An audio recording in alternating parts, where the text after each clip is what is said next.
Morning, জয় জগন্নাথ। ফটোগুলো নিয়ে যাও একবারে নিচে। না, শ্রীনিকেতনের ব্যাগ আছে, ঠাকুর দোকানেই আছে খালি ব্যাগ। হ্যাঁ, বড় ব্যাগ শ্রীনিকেতনের। তো আজকে নিয়ে যাও, ফটোগুলো নিয়ে যাও। আজকে হচ্ছে রথের দিনে আমাদের অফিসে আজকে পুজো হচ্ছে। নিচে সমস্তটাই প্রায় জোগাড় হয়ে গেছে, বাবা বসে ফলটা কাটছে। এবার আমি যাব নিচে, গিয়ে রেডিও হব। মেয়েকেও স্নান টান করিয়ে রেডি করিয়ে পাঠিয়ে দিয়েছি। তোমাদের দাদা ভাইয়ের পাঞ্জাবিটা বের করে রেখে আমি এই যে সারা ব্লাউজ নিয়ে নিচে যাচ্ছি। এখন শাড়ি আমার নিচেই আছে। তো চলো ঝটপট করে এখন রেডি শেডি হই। কিন্তু 10টায় আসবে ঠাকুরমশাই, চাপ নেই। তাও নিজেদেরটা সব দিক গোছানো হয়ে গেলে একটা টেনশন ফ্রি হয়ে যাওয়া যায়। আমি উল্টো নাইটি পরেছি, নতুন নাইটি, তো উল্টো পরেছি, মানে আরেকটা নাইটি হবে আমার। চলো নিচে যাই, নিচে গিয়ে তারপরে একেবারে গোছানো সাজানো সব হয়ে যাক, দিয়ে দেখাচ্ছি তোমাদের।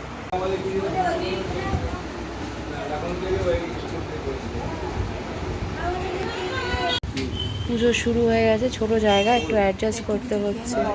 হ্যাঁ, ওই যে ওয়ারেস এনে দেবে আমাকে, আমি খেয়ে নেবো। এই যে সবাই সাজুগুজু। হ্যাঁ, বাহ, পাখা লাগিয়ে দিয়েছে, পাখা লাগিয়ে দিয়েছে।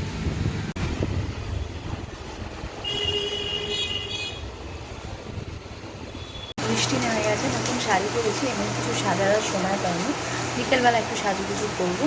তো এখন বাবা ওই ঘিটিগুলো ঢেলে দিচ্ছে, এমনি অঞ্চি দেওয়া হয়ে গেছে, যজ্ঞের ঘিটা ঢেলে দিচ্ছে বাবা। আসুক, তারপরে মেয়ে গেছে রথ কিনতে, এখন আসেনি, আসুক তারপরে। পুজো এই শেষ হয়েছে। এই তো জল, ছোট বোতলটা, চোখেও দেখে না। জল বলছে, জোয়ান শুনছে। ওই প্রসাদ টসাদ খেয়েই মাত্র ওপরে এলাম, আর পারছি না, খুব টায়ার্ড লাগছে। তাও 2টো ওয়ারেস খেয়ে নিয়েছিলাম। এবার একটু রেস্ট নিতে হবে, লাঞ্চ ফাঞ্চ পরে করবো, আগে একটু রেস্ট নিই। বসে থেকেই এত শরীর খারাপ লাগছিল, আর পারছিলাম না। মেয়ে ও আর আমার শ্বশুরমশাই একটু গেছে একটা দোকানে, দরকার আছে, আসুক। 6টার আগে রেডি হওয়ার কোনো প্রশ্নই নেই। আমার এখন মনে হচ্ছে শুধু আমি শুয়ে থাকি, কিছু ভালো লাগছে না। চোখ মুখ দেখেই বুঝতে পারছো শরীরের অবস্থা খুব খারাপ, পারছি না। রেডি হয়ে চলে এসেছি, শরীর আর দিচ্ছে না, বসে পড়েছি এখন। এখানে এসে এখানে একটু বসেছি। এই যে বেরিয়েছে, বাবা ছেলে আসুক তারপরে বাইরে যাবে।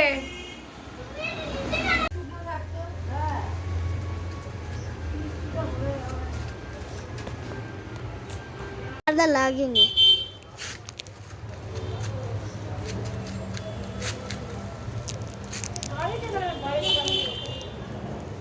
আরে দড়িটাতে আগুন লেগে যাবে।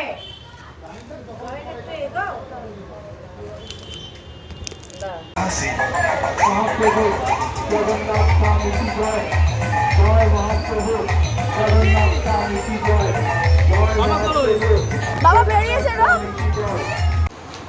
বাজে রাত্রি 11টা, এখনো সবার আসা কমপ্লিট হয়নি।